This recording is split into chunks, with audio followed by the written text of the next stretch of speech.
Breaking: Putin issues urgent message to Trump, surprising media. Americans in the United States have listened to tall tales from the Democrats since the end of the 2016 election. A little over a year ago, Russian President Vladimir Putin fired back at the naysayers, and the media is in full-on meltdown mode.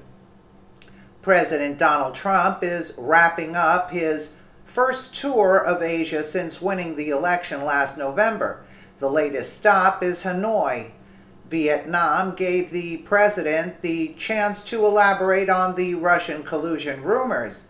President Trump spoke to Putin at the Asia-Pacific Economic Cooperation Summit and later commented on it to reports.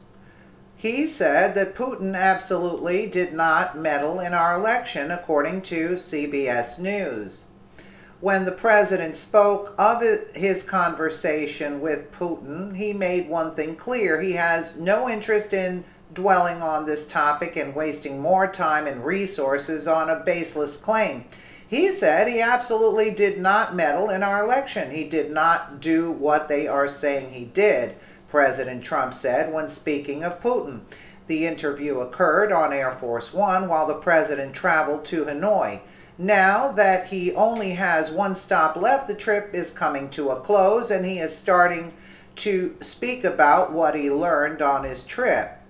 Every time he sees me, he said, I didn't do that. And I really believe that when he tells me that, he means it. President Trump continued. He went on to say that Putin feels insulted that this claim essentially keeps resurfacing.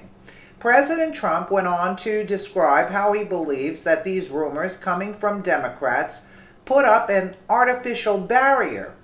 The belief is that by making these empty accusations, they are only putting a layer of doubt on the average American's view of the U.S. intelligence community. During the summit, President Trump and Putin did not have a formal meeting. The times that the two did speak was when they were walking or when they would cross paths at the summit. The claims that Russia colluded in the election are still going strong despite the lack of evidence and denial of all parties. Even Special Counsel Robert Mueller can't pull any significant evidence involving President Trump and Russia.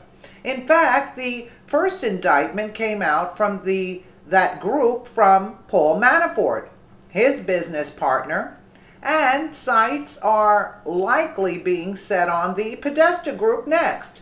There was not one mention of President Trump in the indictment or any of the information that followed.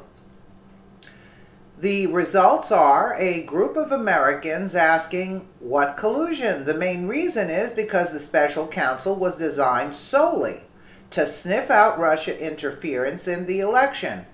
Even the current indictments don't make a connection between the president and Russia. So, what other conclusion is left? Though the talks of Russia revealed that what many expected, the good news did come from President Trump and Putin's conversations.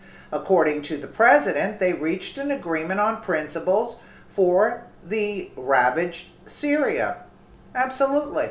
Absolutely. I applaud him, being on the up and up with each other. It's great. Why shouldn't Russia and the United States, have great discussions about the future of the world? It makes perfect sense. Forget about the liberal left. The only collusion was with Hillary. And that was, listen, Russia was trying to get the uranium. That's up to you if you don't want to make the deal. Hillary shouldn't have made the deal. Hillary wanted a pocket money and she could care less about what happened to America. That's a totally different situation. Let me know what you guys think in the comments below. And again, thank you so much for watching.